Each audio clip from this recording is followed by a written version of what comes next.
Donc je passe la parole au professeur Eva Compera, que j'ai invité aujourd'hui pour nous parler d'un sujet très important, celui des variants histologiques. Eva, nous t'écoutons et puis nous te ferons quelques commentaires après. Je vais parler des variantes histologiques et c'est quelque chose qui est vraiment très à la mode, on va dire, en ce moment, aussi bien en apathe mais aussi en urologie.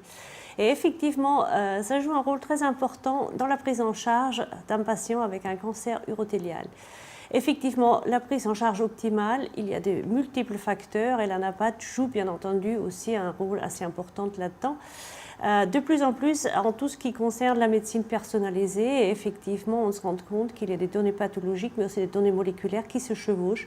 Et donc, effectivement, il y a des questions très intéressantes qui se posent. Est-ce qu'on peut vraiment faire confiance à l'histologie initiale? Est-ce qu'on peut, et comment on peut intégrer des datas moléculaires dans toutes les comptes rendus anapathe et dans la prise en charge du malade? Et donc, effectivement, le sous-type histologique joue un rôle très important.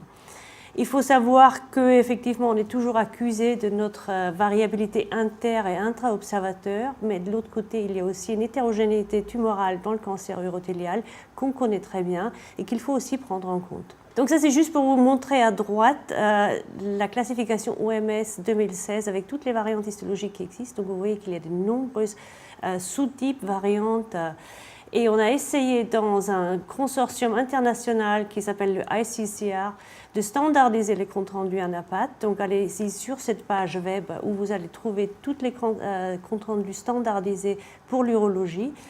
Et effectivement, on a dit qu'il faut inclure le sous-type histologique dans le compte rendu. Donc ça, c'est vraiment quelque chose qui est très important. De nombreuses études ont été faites, bien sûr, sur ces variantes. Donc, une petite étude française de notre centre qui a pu montrer qu'effectivement, si on prend les résections initiales et on compare avec la cystectomie derrière, pour 62% avaient une seule variante histologique. C'était des malades qui avaient à la résection déjà une variante histologique. Et effectivement, quand même, plus d'un tiers avaient plus d'une variante histologique. Donc ça, c'est un premier problème parce que toutes les variantes histologiques sont probablement pas les mêmes. La deuxième chose, c'est le carcinome épithermoïde était le plus fréquent, et ça sort quand même dans la plupart des études sur les variantes histologiques. Le carcinome micropapillaire était assez fréquent aussi, et on sait très bien que c'est une variante assez agressive a priori.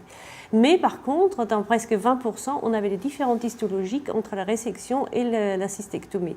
On peut se poser la question, est-ce qu'une résection est suffisante? Est-ce que c'est lié à la variabilité interobservateur ou est-ce que c'est plutôt lié à l'hétérogénéité tumorale? Une autre étude avec plus de patients pouvait montrer à peu près la même chose. Une fois de plus, le carcinome épithermoïde, c'était la tumeur la plus fréquente, suivie par le carcinome micropapillaire.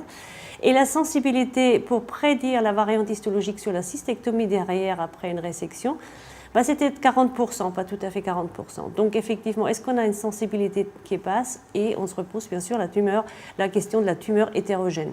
Alors, il y a un papier écrit par des pathologistes qui pouvait montrer qu'effectivement, il y a certaines variantes qui sont probablement sous-estimées et sous-rapportées. Le carcinome épithermoïde, bon, certes, c'est fréquent, mais ce n'est pas toujours si facile à reconnaître.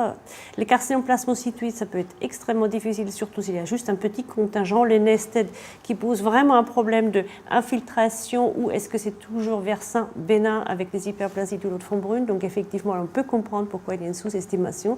Le carcinome micropapillaire, tout le monde ne le voit pas de la même façon, et les carcinomes à petites cellules.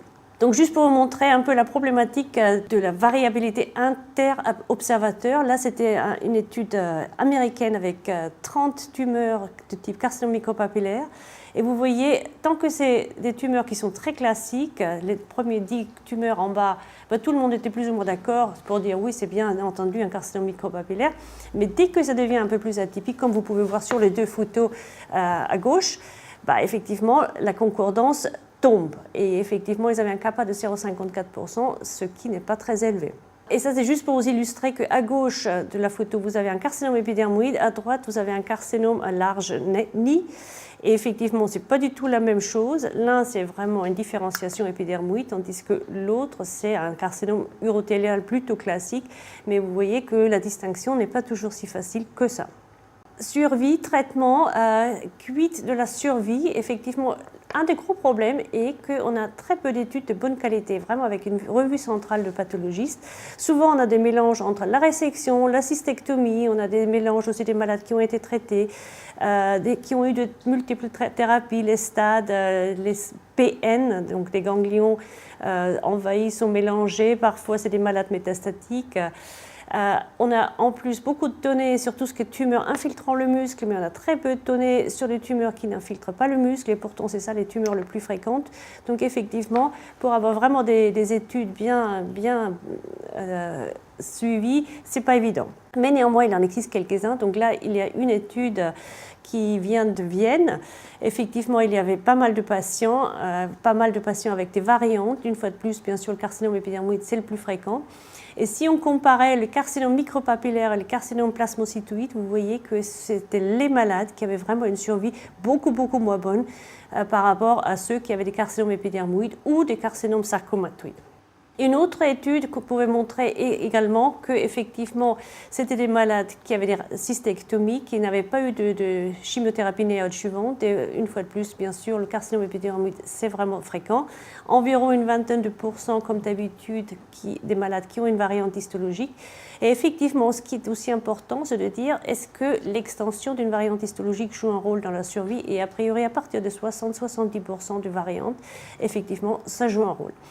Apparemment, c'est plus les femmes qui ont des variantes histologiques que les hommes, mais ce qui était assez intéressant aussi, c'est que dans les variantes histologiques, on a beaucoup moins de carcinomes in situ que dans la forme classique du carcinome urothélial. Et effectivement, ils avaient plus de recurrence des malades qui avaient des variantes. Alors ça, c'est juste pour montrer que si vous avez un carcinome urothélial classique, ou sarcomatoïde ou épidermoïde, vous avez une survie qui est meilleure et moins de rechute que si vous avez les variantes histologiques diverses et variées, notamment le carcinome micropapillaire ou le carcinome plasmocytoïde. Bon, effectivement, il y a toujours des discussions parce que le carcinome épidermoïde, c'est quand même quelque chose qui est important. Dans la classification OMS, on peut appeler un carcinome épidermoïde quelque chose qui a plus de 95% de contingent épidermoïde. Sinon, c'est un carcinome urothélial avec une inflexion épidermoïde. Et donc, effectivement, il y a des gens qui se posent la question, est-ce que c'est la même chose? Est-ce qu'il faut traiter les malades de la même manière? Donc, il y a une étude qui pouvait montrer qu'effectivement, il y avait 78 carcinomes épidermoïdes, donc des cartes pures, et des autres étaient avec inflexion. A priori, il n'y avait pas de différence dans la survie. Cancer Specific Survival, pas de différence. Par contre, ce qui était très important, c'est après la cystectomie de dire si le malade avait des limites chirurgicales positives ou pas. Et apparemment, ça, c'était très important dans les carcinomes épidermoïdes. De l'autre côté, si vous aviez un carcinome épidermoïde avec inflexion et vous aviez des ganglions positifs, effectivement, ces malades-là s'en sortaient moins bien. Pour les carcinomes micropapillaires, il y a énormément de littérature et ça fait quand même 10 ans qu'on en parle. Il y a pas mal de papiers qui peuvent montrer qu'effectivement, si vous avez un certain nombre de carcinomes micropapillaires, votre survie est moins bonne que si vous n'avez pas cette variante. Les cut-offs sont différents, ça va de 5% à 30%, mais néanmoins, si vous avez un carcinome micropapillaire, a priori, ce n'est pas une bonne nouvelle pour le malade. Et il y a Ashish Kamath qui a posé la question, qu'est-ce qu'on fait des tumeurs T1, N0, M0 s'ils sont micropapillaires? Bon, effectivement, il a traité des malades avec la PCG-thérapie et d'autres avec une cystectomie immédiate. Effectivement, il a pu montrer que si vous donnez la PCG-thérapie, le risque, il y a un risque de récurrence de 75%, il y a un risque de progression, il y a un risque que ces malades vont développer des ganglions métastatiques. Tandis que si vous faites tout de suite une cystectomie, a priori, ces malades s'en sortent très bien. Donc probablement, la PCG-thérapie reste tout à fait discutable si vous avez dans une tumeur T1 un contingent micropapillaire. Les carcinomes plasmocytoïdes sont heureusement assez rares, sont des tumeurs extrêmement agressifs. Il y a très peu d'études parce que c'est des tumeurs exceptionnelles. C'est plus fréquemment les hommes qui sont touchés par cette maladie.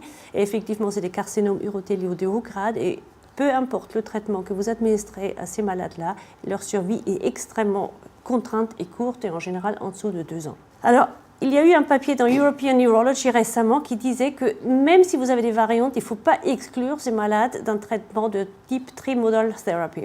Effectivement, il pouvait montrer que des malades qui avaient des carcinomes épidermoïdes ou glandulaires Et il y avait d'autres variantes. Et si on administrait à ces malades une thérapie trimodale, effectivement, la réponse était aussi bien à 5 ans qu'à 10 ans, plus ou moins la même, peu importe le sous-type histologique. Donc, a priori, il ne faut probablement pas prendre en compte les variantes pour les traitements multimodaux. Il y a beaucoup de choses qui se sont passées pendant ces derniers 5 ans et on a fait énormément de progrès dans tout ce qui est biologie moléculaire et compréhension des carcinomes urothéliales. Effectivement, il y a actuellement plusieurs sous-types, sous-classifications moléculaires qui sont admises. Donc, il y a 4 grandes classifications qui sont décrites. Les 4 classifications sont plus ou moins d'accord pour dire qu'il y a un sous-groupe basal et un sous-groupe luminal. Ça, c'était la classification de Lund, la première classification apparue et publiée en 2012, où il pouvait montrer effectivement qu'il y avait 5 sous-groupes qui sont plus ou moins toujours d'actualité, sauf qu'actuellement, on a de plus en plus de sous-groupes dans les sous-groupes. Et ça complique énormément les choses, et a priori, les choses ne sont pas si simples que ça. Et cette étude-là montrer ou proclamer que effectivement les sous-types moléculaires étaient totalement indépendants de l'anapathe. Quand on regardait un peu plus près, on pouvait quand même voir que tous les urobasales A quasiment étaient des tumeurs PTA ou PT1 de bas grade. Et donc, a priori, ce n'est pas si indépendant de l'anapathe et de plus en plus de chercheurs moléculaires sont d'accord pour dire qu'il y a quand même des chevauchements entre la pathologie, bien sûr, et la biologie moléculaire. Le groupe autour de David McConkie à Baltimore a après pu définir le basal luminal et P53-like en disant que les P53-like probablement sont extrêmement peu sensibles à la chimiothérapie et développent beaucoup plus de métastases osseuses. Donc ça, effectivement, c'est bien savoir parce que probablement, ce n'est pas très utile de traiter ces malades-là. Et un autre papier de Roland Seiler pouvait montrer qu'effectivement, si vous avez une tumeur basale ou Claudine Low qui sont assez proches des tumeurs basales, ils vont réagir très très bien, ils vont avoir un bénéfice assez important de la chimiothérapie néoadjuvante. Par contre, ils ont une moins bonne survie. Et les tumeurs de type luminal, peu importe si vous les traitez avec une thérapie néoadjuvante ou pas, ont a priori une survie qui est meilleure. Donc effectivement, actuellement, on a beaucoup de données sur des tumeurs infiltrant le muscle, PT2 jusqu'à PT4. On a malheureusement très très peu de données moléculaires sur les tumeurs non infiltrant le muscle et a priori, il y a 3 sous-groupes, mais on ne sait pas très bien encore comment les distribuer. Et ce qui pose un vrai problème, à mon avis, c'est les tumeurs PT1 qui sont des tumeurs qui sont extrêmement hétérogènes, qui probablement sont extrêmement riches en génomically unstable et qui sont a priori probablement des très très bonnes cibles pour tout ce qui est checkpoint inhibitors, mais on ne sait pas encore très bien comment attribuer ces traitements dans ce sous-type. Et donc, on est bien sûr toujours demandé de faire des marqueurs en anapathe, de prédire probablement le but d'une thérapie, dire bon, ça c'est une tumeur basale, c'est une tumeur luminale et effectivement ça sert à quelque chose de faire une thérapie néoadjuvante. Mais malheureusement, comme ça a été décrit dans la littérature avec 2 marqueurs, ça c'est impossible actuellement et on n'est pas capable avec 2 ou 3 marqueurs de prédire exactement le sous-type. Pour des choses simples peut-être, mais pas pour des zones un peu intermédiaires où ça devient plus compliqué. Merci Eva pour cet exposé très clair. Je crois que si dans vos centres respectifs, vos anatomopathologistes ne vous décrivent jamais ou ne vous rapportent jamais l'existence de ces variants, alors il faut les questionner parce qu'on a vu qu'il y en avait une grande hétérogénéité, que la fréquence était évidemment variable. Ça dépend du matériel qu'on ramène à l'anatomopathologiste. Et comme l'a évoqué Yann tout à l'heure, il y a des petits amas tumoraux qui font que parfois on est limité sur l'exploration et on découvre des choses sur la pièce opératoire de cystectomie qui est complètement différent que ce qu'on a rapporté à la résection. Mais enfin, ce serait intéressant que chacun dans vos centres rétrospectivement, vous alliez voir sur 1 ou 2 ans la fréquence de ces variants, car il n'y a aucune raison de penser que dans vos régions respectives, il y a une différence telle avec les centres dont vous a parlé Eva. Donc ça, c'est un premier point. L'autre point, c'est qu'on a été attentif lors de la rédaction des recommandations, comme on le fera pour la nouvelle mouture, avec Eva, avec Yann et les autres membres du sous-comité, à faire figurer ces variants. D'une part, dans la catégorie de ce qu'on appelle les tumeurs borderline, c'est-à-dire à très haut risque. Et je crois qu'aujourd'hui, on peut stratifier en réunion de concertation pluridisciplinaire les maladies qu'on diagnostique lorsqu'elles n'infiltrent pas le muscle, mais ce sont quand même ceux qui sont susceptibles d'être réfractaires au BCG assez rapidement. Alors ça dépend bien forte et souche, ça dépend du type de variant. On sait qu'il y a une évolution péjorative et ça peut donc être un argument supplémentaire extrêmement puissant pour aller vers la cystectomie plus rapidement. Donc ça, c'est très intéressant. Pour ce qui est de l'immunothérapie, Eva l'a dit, on est en cours d'exploration et on attend beaucoup des études ancillaires actuelles. Mais le problème, c'est que les études ancillaires actuelles sont faites plutôt dans le design du métastatique. Or, Eva l'a souligné, c'est plutôt les tumeurs de vessie qui n'infiltrent pas le muscle qui nous intéressent.